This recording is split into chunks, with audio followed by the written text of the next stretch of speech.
Fala pessoal, até então a gente viu então o select, né, no caso, os campos que a gente quiser, vamos colocando tudo aqui para você entender como que fica formado o SQL aqui.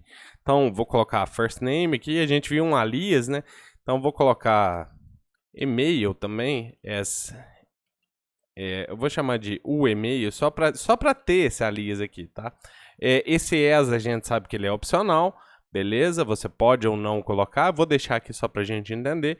E aí, from, qual tabela que eu estou selecionando as coisas. Aqui também poderia vir mais de uma tabela, no caso aqui, mas nesse caso a gente ainda não viu isso, então deixa isso para lá por enquanto. Beleza, não seleciona os campos, a gente viu os alias, a tabela, where, e aí a gente pode fazer a consulta que a gente quiser.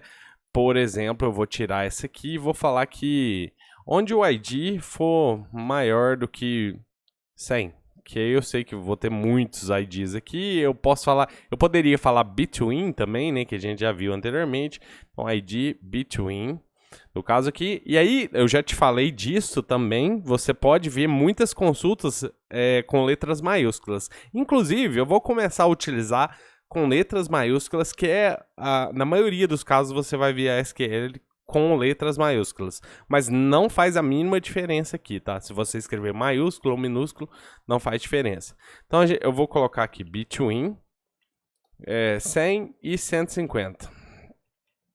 Beleza, isso aqui a gente já entendeu o que faz, tudo tranquilo, né?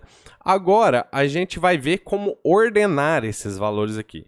Então, nessa sequência, ó, tem o primeiro select, from, where, agora vem a order. Então, eu vou falar order by. Então, ordena por. Aí eu vou escolher qual campo que eu quero ordenar. Por exemplo, eu quero ordenar por created at, de forma crescente. Então, ask.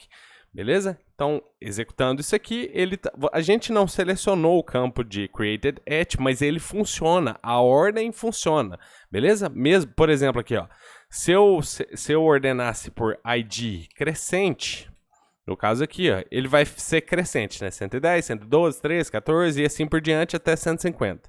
Se eu não selecionar o ID aqui, ele funciona da mesma maneira, tá? Ele faz a ordem pelo ID, só que ele não retorna o valor do ID. Beleza? Não, isso pode ser um pouquinho confuso, então eu decidi falar isso aqui. Então vamos retornar para a gente ver o que a gente está fazendo. Então eu tenho order by, eu falo o campo que eu quero e a forma que eu quero, se é crescente ou decrescente. Beleza? Aqui eu não preciso enviar somente um campo. Eu posso falar order by ID de forma crescente, first name de forma decrescente, por exemplo. E aí o que ele vai fazer?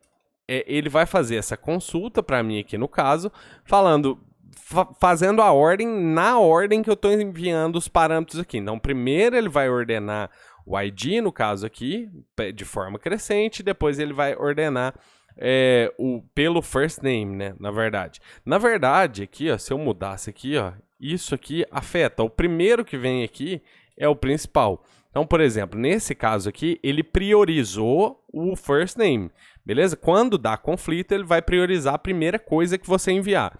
E aí, se não der nenhum conflito, você vai ter uma ordem correta utilizando 2, 3 ou vários campos, beleza? Mas geralmente, na maioria dos casos, você vai utilizar uma ordem só no caso. Olha, eu quero que ordene pelo ID, ou eu quero que ordene pelo first name de forma crescente, ou decrescente no caso aqui, e aí ele ordena para você, beleza? Então é basicamente isso que eu tenho aqui. Então, primeiro eu tenho o select, depois de onde eu estou selecionando, depois vem os where, no caso aqui. Ainda no select, a gente vai ver isso bem mais para frente. Aqui, ainda quando a gente estiver selecionando as tabelas, a gente pode também fazer os joins aqui nessa seção aqui, tá?